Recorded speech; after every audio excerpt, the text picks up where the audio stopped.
بسم اللہ الرحمن الرحیم۔ السلام علیکم۔ آج میں بیان کروں گا شرک کی ابتدا، انشاءاللہ قرآن اور حدیث کی روشنی میں۔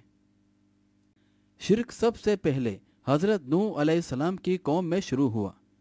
اللہ تعالیٰ نے حضرت نوح علیہ السلام کو جب ان کی قوم کی طرف بھیجا کہ وہ لوگوں کو توحید کی دعوت دیں اور بت پرستی سے منع کریں، تو ان کی قوم نے سخت مخالفت کی اور اپنے شرکیہ اعمال و عقائد پر ڈٹے رہے اور کفریہ تکذیب سے حضرت نوح علیہ السلام کا مقابلہ کیا۔ انہوں نے حضرت نوح علیہ السلام سے کہا، جیسا کہ سورہ نوح میں اللہ تعالیٰ فرماتا ہے، اور انہوں نے کہا، ہرگز نہ چھوڑو اپنے معبودوں کو، اور ہرگز نہ چھوڑنا ود کو، نہ سوا کو، نہ یغوث، نہ یعوق اور نصر کو۔ اور اس آیت کی بابت صحیح میں حضرت ابن عباس رضی اللہ تعالی عنہ سے مروی ہے کہ یہ سب حضرت نوح علیہ السلام کی قوم کے صالح لوگوں کے نام ہیں۔ ان کی وفات کے بعد شیطان نے ان کی قوم کو ورگلایا کہ یہ حضرات جہاں بیٹھتے تھے ان مجلسوں میں ان کے مجسمے نصب کر دو اور ان کے نام پر ان کو منسوب کر دو۔ انہوں نے ایسا ہی کیا۔ شروع میں تو ان مجسموں کی عبادت نہیں کی گئی، لیکن جب مجسمہ لگانے والے بھی ختم ہو گئے اور علم صحیح بھی ختم ہو گیا تو پھر ان مجسموں کی عبادت بھی شروع ہو گئی۔ حافظ ابن قیم رحمۃ اللہ علیہ نے فرمایا کہ اگر سلف کا یہ کہنا ہے کہ جب حضرت نوح علیہ السلام کے یہ صالحین انتقال کر گئے تو لوگ ان کی قبروں پر جم گئے، ان کے مجسمے بنائے اور پھر کچھ مدت گزر جانے کے بعد ان کو پوجنے بھی لگے۔ بہرحال ان تفصیلات سے معلوم ہوا کہ بنی آدم میں شرک محض صالحین کی بابت شدت گلو کی بنا پر پیدا ہوا، اور گلو کہتے ہیں کہ عقیدہ اور قول کے ساتھ کسی کی تعظیم میں مبالغہ اور زیادتی کی جائے، جیسا کہ سورۃ النساء میں اللہ تعالیٰ فرماتا ہے، اے اہل کتاب، تم اپنے دین میں حد سے مت نکلو اور اللہ کی شان میں غلط بات مت کہو۔ عیسیٰ ابن مریم تو اور کچھ بھی نہیں البتہ اللہ کے رسول ہیں، اور اس کے ایک کلمہ ہے جس کو اللہ نے مریم تک پہنچایا تھا، اور اس کی طرف سے ایک جان ہے۔ بہرحال یعنی ان کی تعظیم میں زیادتی مت کرو کہ ان کو اس مقام سے بلند کر دو جہاں اللہ نے ان کو رکھا تھا، اور ان کو اس مقام پر پہنچا دو جو صرف اللہ واحد کے لیے زیبا و لائق ہے۔ یہاں آیت میں خطاب اگرچہ اہل کتاب کو ہے، لیکن وہ تمام امت کے لیے عام ہے۔ ان کو منع کیا گیا کہ وہ اپنے انبیاء کے ساتھ وہ سلوک نہ کریں جو نصارہ نے حضرت عیسیٰ علیہ السلام کے ساتھ اور یہودیوں نے حضرت عزیر علیہ السلام کے ساتھ کیا۔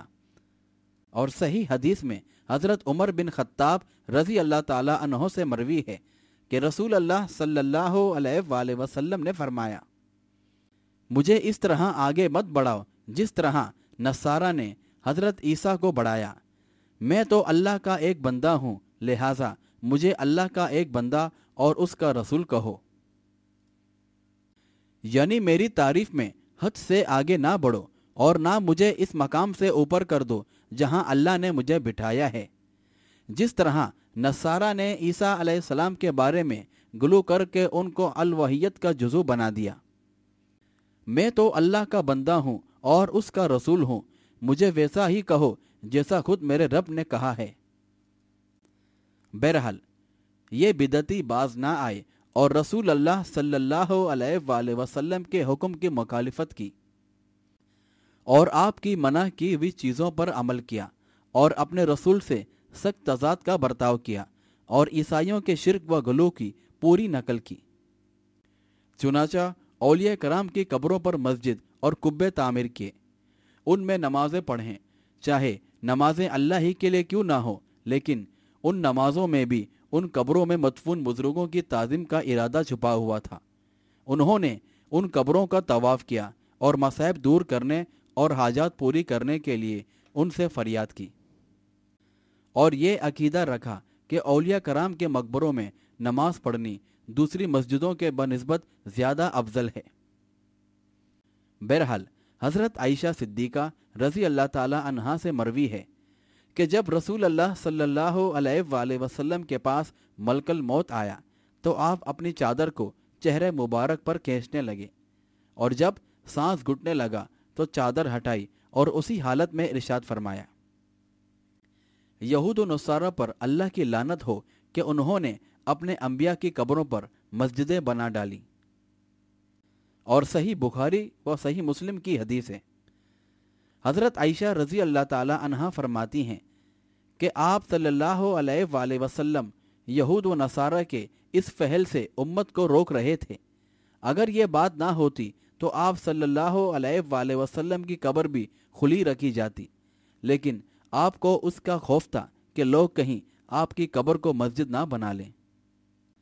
بہرحال رسول اللہ صلی اللہ علیہ وآلہ وسلم نے انبیاء و صالحین کی قبروں پر مسجد یعنی گرجے وغیرہ بنانے پر اور ان کو لعنت فرمائے جن میں یہ عبادت اور سجدے کرتے ہیں۔ یہی حکم ان قبوں اور مسجدوں کا بھی ہے جو انبیاء و صالحین کی قبروں پر بنائی گئی ہیں، اور ان کے بنانے والوں پر بھی لعنت کی گئی ہے۔ اس حدیث سے اس بات کا بھی رد ثابت ہوا جو لوگ علماء و صالحین کی قبروں پر مسجد بنانا جائز سمجھتے ہیں تاکہ یہ دوسری قبروں سے ممتاز ہو جائیں، کیونکہ جب انبیاء علیہ السلام کی قبروں پر مسجد بنانے والوں پر لعنت فرمائی ہے تو دوسروں کی قبروں پر تو اور زیادہ لعنت و ممانت ہے۔ لیکن افسوس، آج مسلم قوم مساجد سے دور اور مزارات سے قریب ہوتی جا رہی ہے۔ مزاروں کی جالیاں مسجدوں کے محرابوں سے زیادہ پر رونق ہو گئی ہیں۔ فلک بوز مقبروں نے مساجد کا رعب و احترام ختم کر ڈالا ہے۔ مزار پرستی کی لت نے اس موحد اور انقلابی قوم کو اللہ سے دور اور ایمان و یقین کی ممانت سے محروم کر ڈالا ہے۔